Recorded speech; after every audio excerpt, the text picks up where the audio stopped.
भवतु सब मंगलम। साधु साधु साधु। जीजू, आपने फोन फ्लाइट मोड पे नहीं डाला था ना? अरे सॉरी सॉरी, आपको पता नहीं कैसे मिस्टेक हो गया, भूल कैसे गया भाई। अब मिस्टेक हो ही गई है तो फाइन भी लगेगा। अरे हम फाइन तो देंगे लेकिन नंबर अननोन है भाई। पापा फाइन हम बताएंगे। आज आप हमें रबड़ी और जलेबी खिलाएंगे। बस छोटी सी बात, डन। आज हम तुम लोगों के लिए ना एकदम जबरदस्त वाला रबड़ी और मस्त वाला जलेबी बना के खिलाएंगे। नहीं नहीं पापा, आपसे तो पहली बार बोल रही है ना, तो आपका फाइन माफ हो गया। चलेगा चलेगा। हाँ ओके। अरे हम इतना खराब खाना भी नहीं बनाते हैं भाई, तुम लोग ऐसा काहे समझते हो भाई। अरे हम खाना बढ़िया बना लेते हैं। अरे भैया, आपका फाइन माफ हुआ है, आपको थैंक यू बोलना चाहिए, खुश होना चाहिए, तो आप खामखा में तर्क वितर्क कर रहे हैं। अच्छा गुरु, तो अब हमको समझ में आ गया, आप भी मिले हुए हैं इन लोगों से। अरे अब है बाबू, कभी तो भाई हो गए के फर्ज निभा देवल करो। तोहार हुकुम सर आखिन पा भैया, छोटे भाई होई के फर्ज निभाई दई तानी। जय बात। सब लोग ध्यान से सुनो, आज के बाद हमारे बड़े भैया यानी स्वयं विजय भैया कभी भी किचन में अपना पैर नहीं रखेंगे। आओ हम सब मिल के आपकी सेवा करेंगे, ये आपके छोटे भाई होने का फर्ज निभा रहे हैं भैया। हाँ, तो अब हमको पूरा यकीन हो गया भाई, तुम तीनों जो है ना पक्का एकदम मिले हुए हो। कुछ तो दाल खिचड़ी पका रहे हो तुम लोग गुरु। हंसी मजाक बंद, अब चलो सब फटाफट अपने बीते हुए दिन के बारे में बताओ। विजय भैया। अरे हमारा दिन तो भैया जैसा रोज होता है वैसा ही आज भी था। क्लाइंट आते हैं, चाय पानी पीते हैं भैया, उसके बाद टाटा खुश हो जाते हैं, कोई आता है नहीं ये दोबारा। हारिए ना हिम्मत, बिसारिए ना राम। जो आज नहीं हुआ वो कल होगा, और जो कल नहीं हुआ वो परसों होगा। बस भैया आप उम्मीद का दामन मत छोड़िए, और ये सब बात आपे हमें सिखाए हैं, वो आपे ऐसी बातें कर रहे हैं। जय बात गुरु, भैया का बताया हुआ बात भैया पे लागू कर रहे हैं। जय बात। क्या बात मंडी। अरे हमारा दिन तो काफी बढ़िया था। तुमने जिस स्टेप की प्रैक्टिस करवाई थी ना, वो स्टेप देख के गुरुजी बहुत खुश हो गए। मेहनत तुम्हारी थी मेंढी, और मेहनत करने वाले की कभी हार नहीं होती। करेक्ट। अब वीरू भैया, आज तुम्हारी कहाँ कहाँ जीत पक्की हुई, और कितने चौके छक्के मारे, और सर मैडम को कितने टेबल सुनाए। चाचू हमारा दिन काफी बढ़िया था। स्कूल में आज हमने जमकर प्रैक्टिस की। हमारी प्रैक्टिस देखकर स्पोर्ट्स सर ने हमें वीरू की जगह विराट पुकारना शुरू कर दिया है। अरे बाप रे, वीरू भैया विराट कोहली बहुत बड़ा क्रिकेटर है और बहुत बड़ा बल्लेबाज है। वो तुम्हारा आदर्श हो सकता है लेकिन लक्ष्य नहीं। बेटा हम तो कहते हैं तुम इतना मेहनत करो कि विराट कोहली से भी आगे जाओ। जरूर चाचू।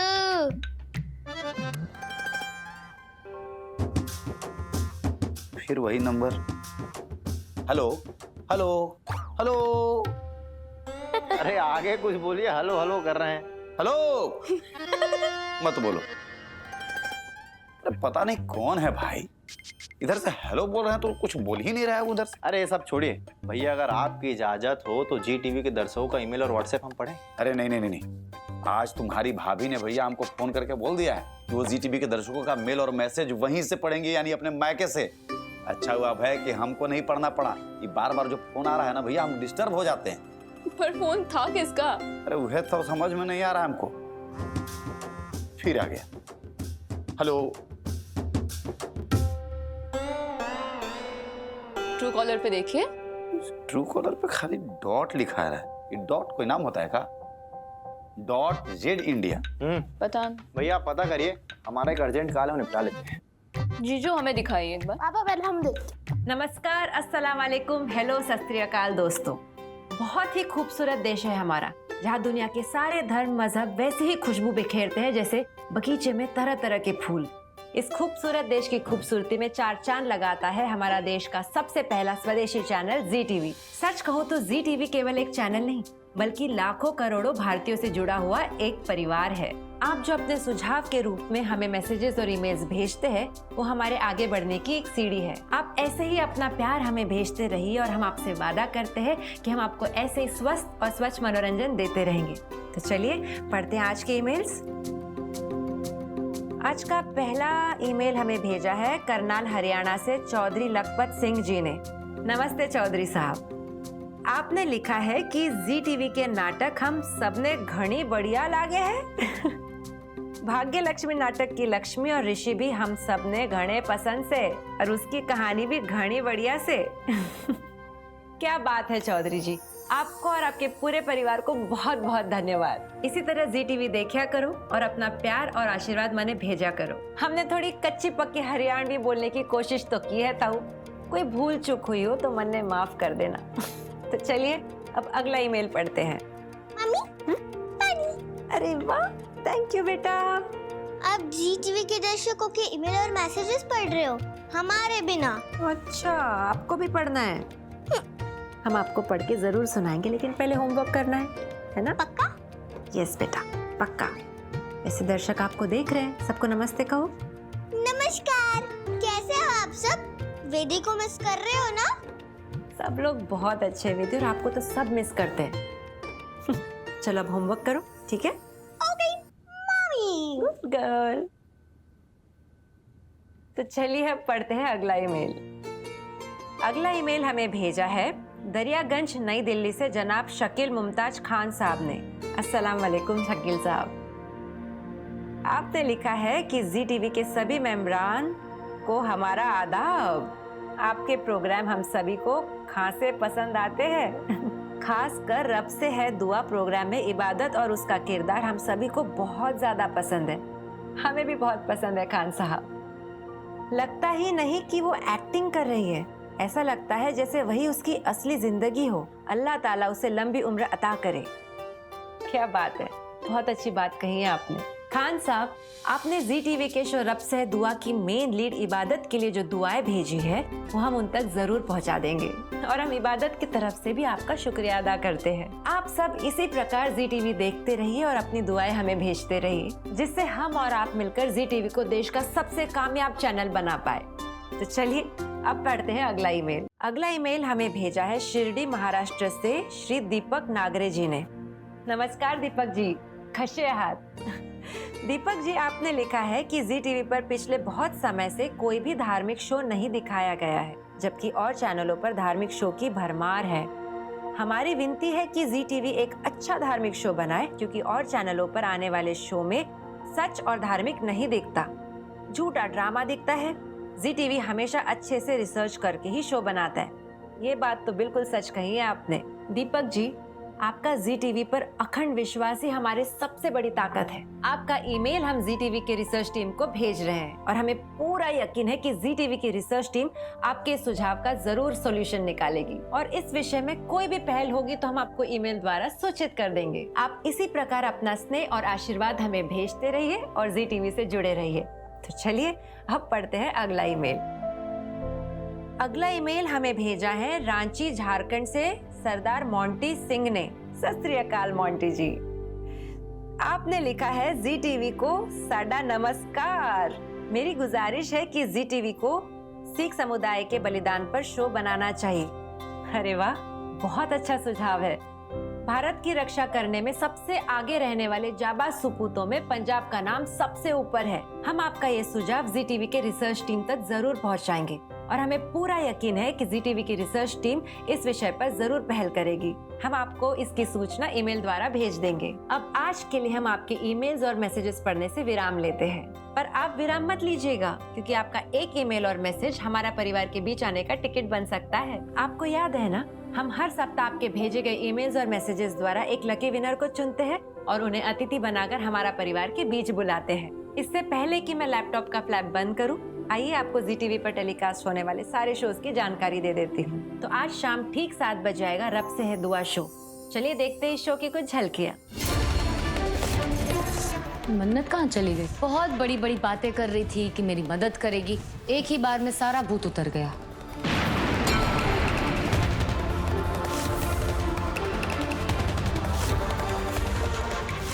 अलविदा मेरी सौतेली बहन, खुदा करे कि तुम्हें जहन्नुम नसीब हो।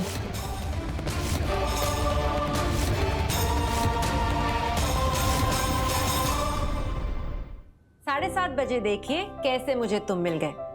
काफी इंटरेस्टिंग स्टोरी चल रही है। चलिए देखते हैं इस शो की कुछ झलकियां। अब इंतजार और नहीं कर सकता, उल्टी गिनती शुरू करता हूँ। टिक टिक 10, टिक टिक 9। तुम जानती हो तुम मेरे लिए बहुत स्पेशल हो, इसलिए मैं ये करवा चौथ तुम्हारे लिए स्पेशल बनाना चाहता हूँ। कैसे?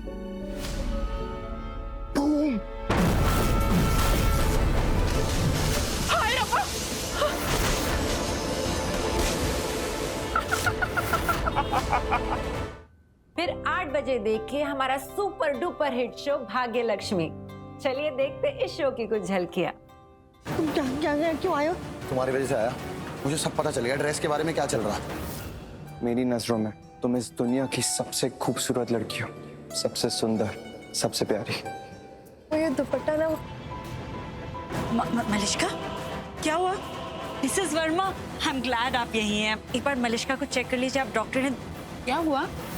इससे ना चक्कर आ रहे हैं। 8:30 बजे देखिए जागृति एक नई सुबह, कुछ तो बदलाव लेकर आने वाली है। चलिए देखते इस शो की कुछ झलकियां। तुम्हारा बाबा गीता आंटी को पहले से ही जानते हैं। वो कैसे? वो ऐसे क्योंकि तुम गीता आंटी की बेटी हो और वो तुम्हारी माँ। सच्चाई का हमारी माँ तो बाबा और बिंदी मौसी का ब्याह काहे हो रहा है? ये नहीं हो सकता, हमको बस्ती जाना होगा, वो ब्याह को रोकना होगा।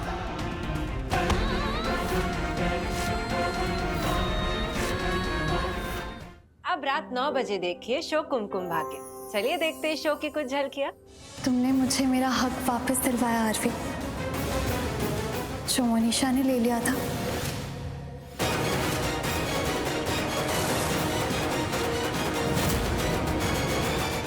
अब 9:30 बजे देखिए हमारा नया शो जाने अनजाने हम मिले। चलिए देखते हैं शो की कुछ झलकियां।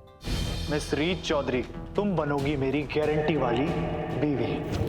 लुक मिस्टर राघव सूर्यवंशी, तुम दुनिया के आखिरी लड़के भी हुए तो भी मैं आपसे शादी नहीं करूंगी। 72 घंटे में मैं तुम्हें इतना मजबूर कर दूंगा कि तुम खुद मेरे पास आओगे मेरी गारंटी वाली बीवी बनने।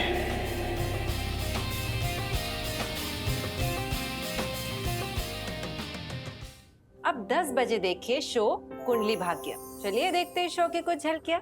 राखी माँ, मुझे प्रॉमिस कीजिए मेरे सर पर हाथ रख के आप शादी का कोई भी डेट नहीं बदलेंगी। सो नॉट माय टाइप्स लड़की से मैं शादी नहीं करूंगा। जा रहा हूं मैं यहाँ से। शौर्य देखो, अगर हम यहाँ से भाग गए ना तो 2 लोग हमारी जगह लेने के लिए एकदम रेडी बैठे। एक वो राजवी और दूसरा उसकी मासी। अब भी तुम भागना चाहते हो? 10:30 बजे देखिए शो वसुधा। आइए देखते हैं शो की कुछ झलकियां। इतने सालों में चौहान हाउस में इतनी सुंदर रंगोली कभी नहीं बनी। जिसने भी ये रंगोली बनाने में मेहनत की है, ये है उसका इनाम। किसने बनाई ये रंगोली? ये रंगोली वसु ने बनाई है।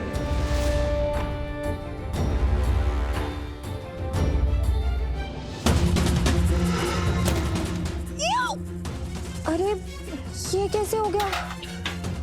साफ करेंगे, कोई बाहर से आएगा। चलो अच्छे से साफ होना चाहिए। देखा आपने, हर शो में कुछ ना कुछ इंटरेस्टिंग चल रहा है। तो आप अपने सुझाव यूं ही भेजते रहिए और हम बदलाव करते रहेंगे, क्योंकि प्यार से भरा संसार दिखाएगा हमारा परिवार।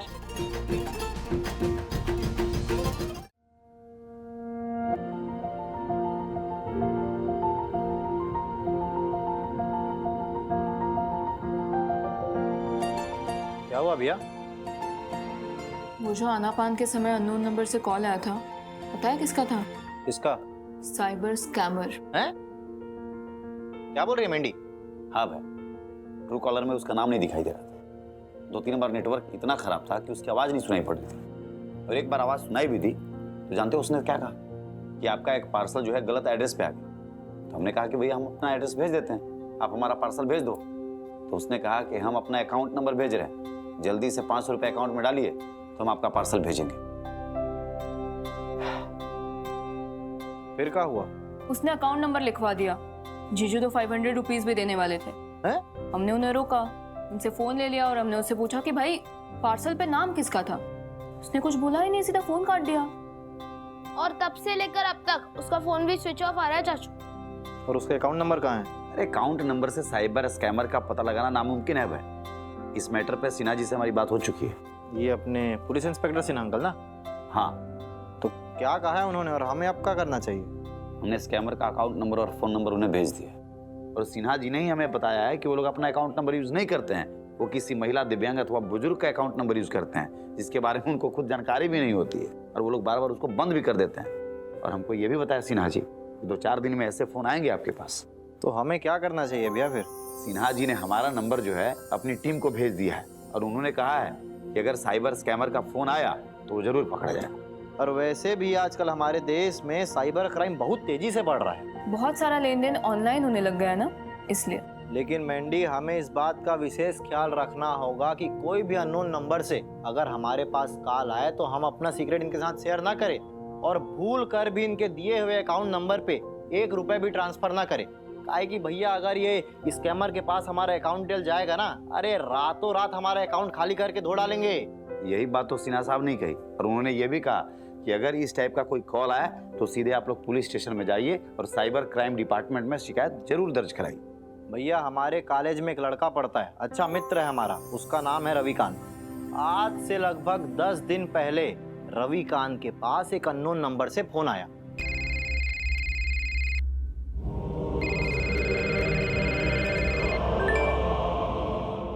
फोन करने वाले ने खुद को मिर्जापुर के विंध्याचल थाने का पुलिस इंस्पेक्टर अखिलेश सिंह बताते हुए रविकांत से कहा, तुम्हारे खिलाफ वारंट निकला है।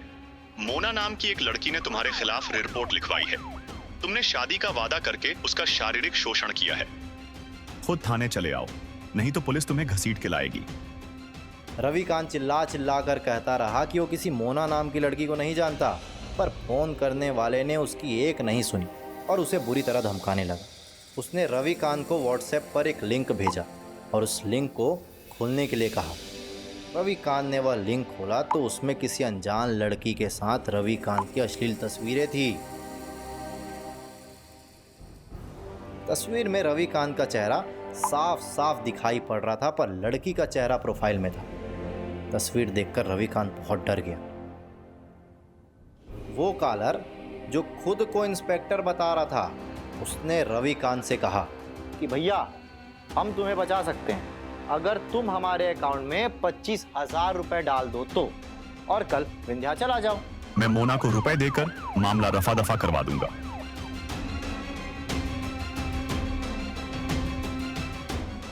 घबराए रविकांत ने कॉलर के भेजे अकाउंट में 25,000 रुपए डाल दी।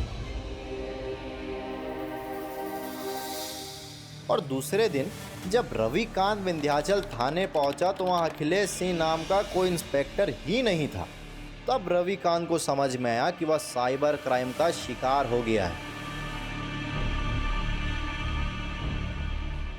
उसने वही रिपोर्ट लिखवाई, पर आज तक उसका पैसा उसे वापस नहीं मिला।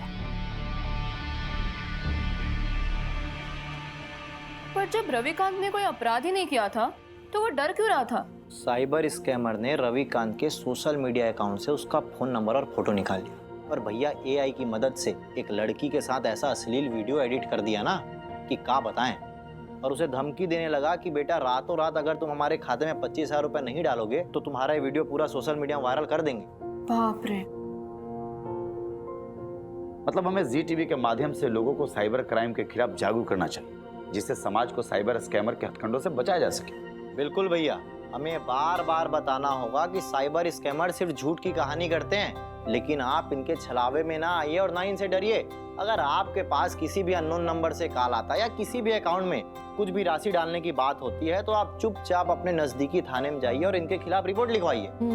एक और बात, कभी भी अपना फोन नंबर अपने सोशल मीडिया पे ना डालें, और सोशल मीडिया के सारे अकाउंट्स लॉक्ड या फिर प्राइवेट रखें, जिससे कोई भी हम तक पहुंच ना पाए। सही बात कह रही भैया मेंढी। तो डरे नहीं, बल्कि साहस से ऐसे आपराधिक लोगों से मुकाबला करें। तो बस भैया, अब हमें आज्ञा दीजिए। हम आशा करते हैं गुरु कि आपको वाला एपिसोड बहुत ही पसंद आया होगा। तो कल हमारे बड़का भैया यानी कि विजय भैया फिर से जा रहे हैं वसुधा के सेट पे। वो कहा है ना गुरु, एक बार जाने में ना सबसे मुलाकात नहीं हो पाता है भाई, काहे कि सेट पे उतना समय नहीं रहता है, सब कलाकार बहुत बिजी रहते हैं। लेकिन इस बार वसुधा के सेट पे हमारे बड़का भैया यानी कि विजय भैया का द्वितीय मिलान है, तो आपको बहुत ही मजा आएगा इस बार। आप इसी प्रकार जी टीवी से जुड़े रहिए और अपने सुझाव, शिकायत और सराहना में भेजते रहिए कि प्यार से भरा संसार दिखाएगा हमारा परिवार।